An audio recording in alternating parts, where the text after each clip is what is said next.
दोस्तों नमस्कार। आपका हार्दिक स्वागत है आपके अपने चैनल लीगल आई में।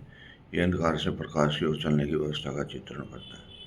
आज हम विचार करेंगे सबसे मुश्किल कार्य क्या है और क्या उसको आसान बनाया जा सकता है, और सबसे आसान कार्य क्या है जो हमें मुश्किल दिखाई देता है।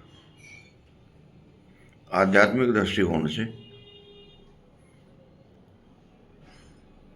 गीता में इस बात का महत्व दिया गया है कि भगवान श्री कृष्ण ने चाहते हुए भी किसी के विचार नहीं बदले।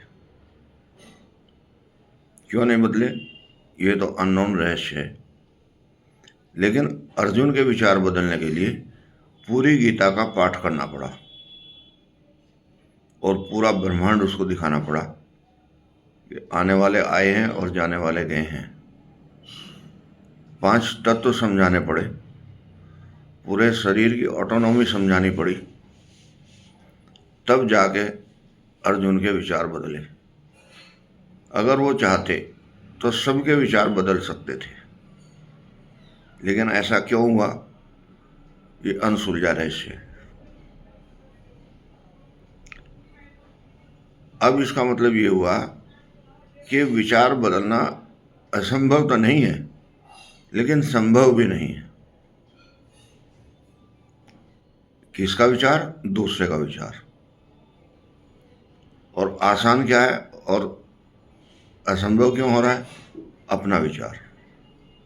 हम अपने विचार नहीं बदल पाते, ये जानते हुए भी कि दूसरा आदमी भी सही कह सकता है, या हमें एक दूसरे दृष्टिकोण से भी सोचना चाहिए।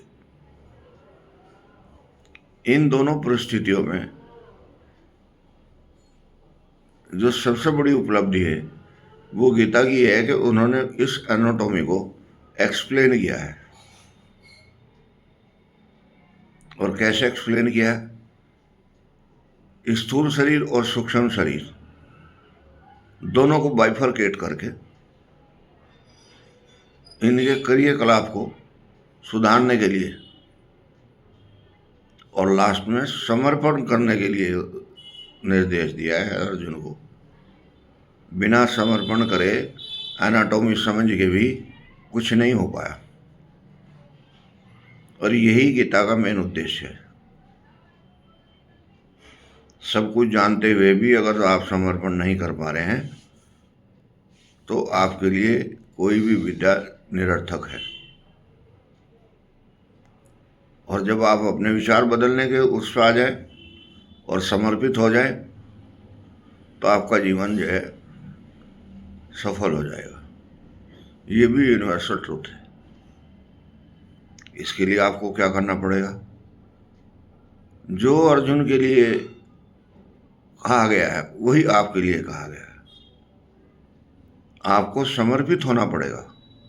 बिना समर्पित हुए आप जितनी विद्याएं जानते हैं वो किसी काम की नहीं है।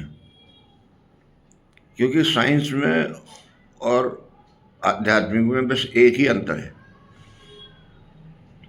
साइंस किसी चीज को प्रयोग के द्वारा सिद्ध करती है। जहां तक वो प्रयोग द्वारा सिद्ध करती है वो यूनिवर्सल बन जाता है, सबके लिए एक ही सिद्धांत है। एक मशीन में अगर ब्लड टेस्ट होता है तो लाखों आदमियों का ब्लड वो टेस्ट कर सकती है और उनका विश्लेषण भी कर सकती है। लेकिन आध्यात्मिक में ऐसा नहीं है। सबकी फ्रीक्वेंसी अलग अलग है। अगर वो उसको प्रयोग करने लायक नहीं है तो उसके लिए उसकी कोई वर्थ नहीं है। सिर्फ शब्दों से काम नहीं चलेगा, शब्दों को धारण भी करना पड़ेगा, और धारण करके इस सूक्ष्म शरीर को चेतन करना पड़ेगा। और इस चेतन करने की प्रक्रिया को ही आध्यात्मिक कहते हैं। लेकिन उसे साइंस के पैमाने पे भी तोलना पड़ेगा। सारी बातें हवाई ना रहें। और इसका सीधा ही प्रमाण यही है कि जब उसको आप साइंस के पैमाने पर तोलेंगे तो आपको आनंद की अनुभूति होगी। अगर आपको आनंद की अनुभूति होगी तो आप प्रिज्यूम करना कि आप पे कृपा दृष्टि होती शुरू हो गई है। और जैसे जैसे कृपादृष्टि होगी ऐसे ऐसे आपका मन उमंग से भर जाएगा, आपकी क्रिया प्रणाली बदल जाएगी। आपको जो सुख साइंस से मिलने थे वही सुख आध्यात्मिक से भी मिलने शुरू हो जाएंगे, क्योंकि आध्यात्मिक एक पायदान ऊंचे है, लेकिन वो तब तक ऊंचे है जब तक आपके पास नीचे सीढ़ी है। और सीढ़ी साइंस की हो सकती है, विज्ञान की हो सकती है, ताकि आपका जीवन मंगलमय हो। और उसके लिए बहुत सीधे सीधे वही पैमाने हैं अनादिकाल से। जाप करें, ध्यान करें, समर्पण करें। नमस्कार।